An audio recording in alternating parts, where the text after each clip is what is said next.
Statement of profit and loss comparative के case में कैसे बनाई जाती है।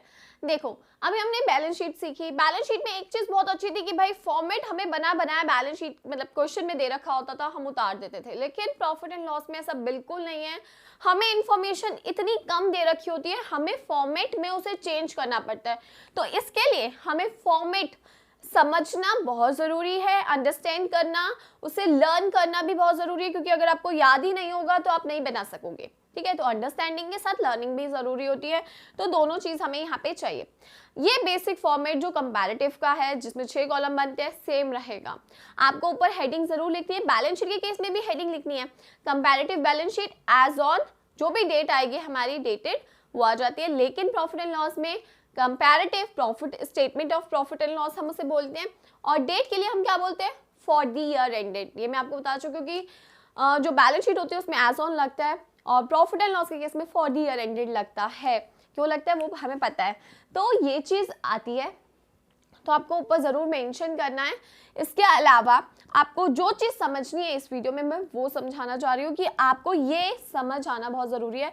आपको इन्फॉर्मेशन कम दे रखी होती है, यानी कि आपको दे रखा होता है रेवेन्यू फ्रॉम ऑपरेशन, ओके, आपको एक्सपेंस दे दिए, ठीक है, और टैक्स का रेट दे दिया, यानी कि सिर्फ 3 इन्फॉर्मेशन दे रखी है, लेकिन हमें उसे इस फॉर्मेट में चेंज करना है। तो ये फॉर्मेट क्या है वो देखते हैं।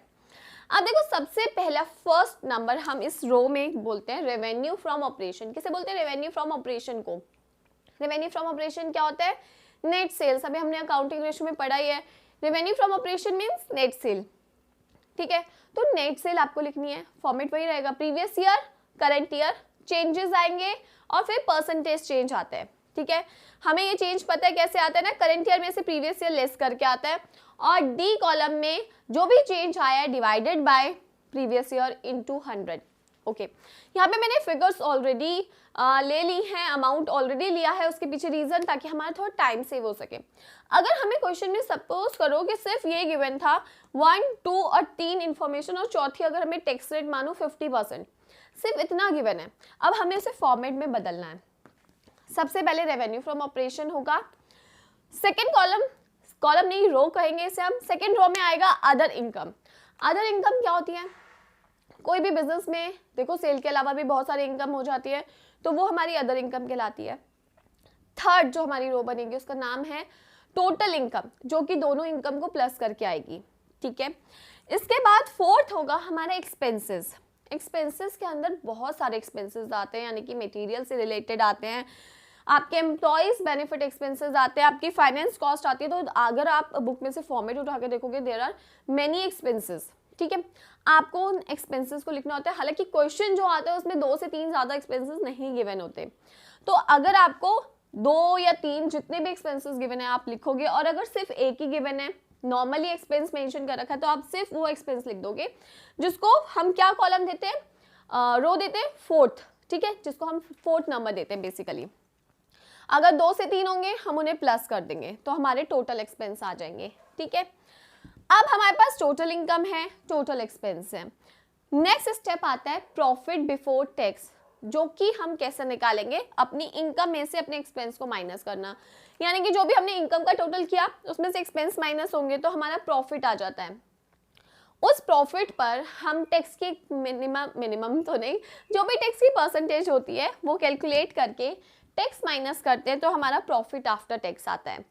तो अगर हम यहाँ से कैलकुलेट करें तो 1, 2, 3, फोर्थ हमारा एक्सपेंस का, फिफ्थ हमारा प्रॉफिट बिफोर टैक्स का, एंड 6 जो हमने इनकम टैक्स लेस किया, एंड 7th हमारा पॉइंट बनेगा प्रॉफिट आफ्टर टैक्स का। तो ये आपको फॉर्मेट अंडरस्टैंड करना है प्लस लर्न भी करना है, क्योंकि अगर आपको ये याद नहीं होगा तो आप इसे नहीं अटेम्प्ट कर पाओगे।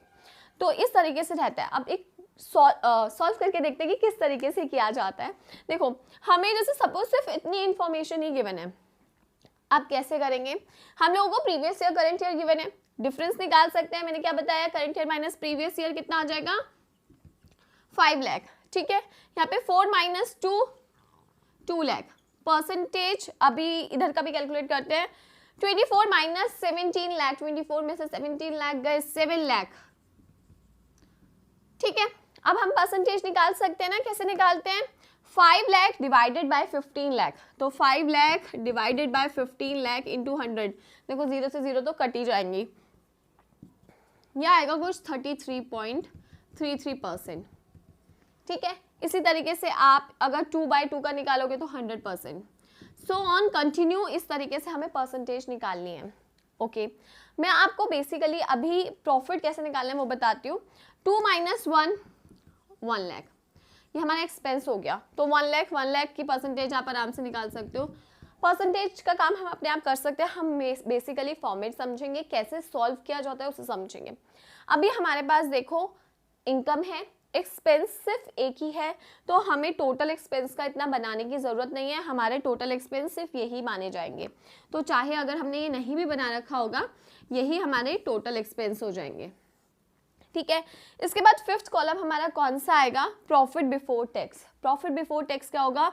प्रॉफिट में से एक्सपेंसेस को लेस करना है, तो ये आ जाएगा हमारा 16 lakh. 24 - 2 that is 22 lakh. 7 - 1 that is 6 lakh. ठीक है, परसेंटेज हम निकाल सकते हैं 6 lakh divided by 16 lakh into 100, तो परसेंटेज निकल आएगी। अब हमें गिवन होगा क्या? टैक्स रेट, यानी कि हमारे पास सिर्फ तीन ही इंफॉर्मेशन थी, यानी कि हमें इनकम के बारे में पता था, एक्सपेंस के बारे में पता था और टैक्स रेट के बारे में। हमने फॉर्मेट खुद बनाया है, तो आपको फॉर्मेट ही याद करना है, फॉर्मेट ही समझना है। अब आपके पास प्रॉफिट आ गया, अब आपको इसमें से इनकम टैक्स देना, तो जो भी इनकम टैक्स का रेट होगा 30% हो, 40% हो, 50% हो, वो आप अपनी इनकम का देते हो। यानी कि इनकम टैक्स क्या होता है? इनकम पे दिया जाता है ना। तो 16 लाख का अगर 50% में मानूं, 8 लाख मैंने टैक्स पे कर दिया, कितना बचा? 8 लाख बचा। अगर 22 लाख का 11 लाख पे कर दिया, कितना बचा? 11 लाख बचा। 11 - 8 कितना हुआ? 3 लाख। अब 3 लाख 8 लाख का कितना परसेंट होता है, तो वो हम परसेंटेज निकालेंगे। सेम यहाँ पे भी 3 लाख आएगा, कैसे आएगा? 6 - 3 या फिर 11 - 8 भी करोगे तो भी 3 लाख आएगा। तो 3 लाख 8 लाख का कितना परसेंट है वो आ जाएगा। तो इस तरीके से बेसिकली हम लोग अपना प्रॉफिट एंड लॉस बनाते हैं, स्टेटमेंट प्रॉफिट एंड लॉस की बनाते हैं। बट मैं आपको यही कहूँगी, बैलेंस शीट इज सिंपल कि भाई उसमें हमें उतारना है, लेकिन इसमें उतारना नहीं है। आप अभी प्रॉफिट एंड लॉस के क्वेश्चन अगर देखेंगे तो उसमें हमें उतारना नहीं है, उसमें हमें फॉर्मेट में प्रॉपर बनाना है, जो कि हमें नहीं गिवन। तो आपको ये समझ आना बहुत ज़रूरी है कि आपको 7 हेडिंग्स होनी चाहिए। ठीक है, उन हेडिंग्स में क्या आता है? Income, expense, profit. प्रॉफिट कैसे आएगा? इनकम में से एक्सपेंस लेस कर दोगे, फिर उस पर टैक्स पे करेंगे तो टैक्स लेस हो जाएगा और नॉर्मल हमारा प्रॉफिट आफ्टर टैक्स आ जाएगा। तो ये था प्रॉफिट एंड लॉस के स्टेटमेंट। तो आई होप आप लोगों को ये पार्ट समझ आया गाइज। अगर समझ आया है तो वीडियो को लाइक शेयर करना नहीं भूलें, कमेंट भी करें और चैनल को सब्सक्राइब करें और नई वीडियोस के लिए बेल आइकन को ज़रूर प्रेस करें। और अपने डाउट्स आप मेरे से यूट्यूब पे और इंस्टाग्राम पे पूछ सकते हो। Thank you.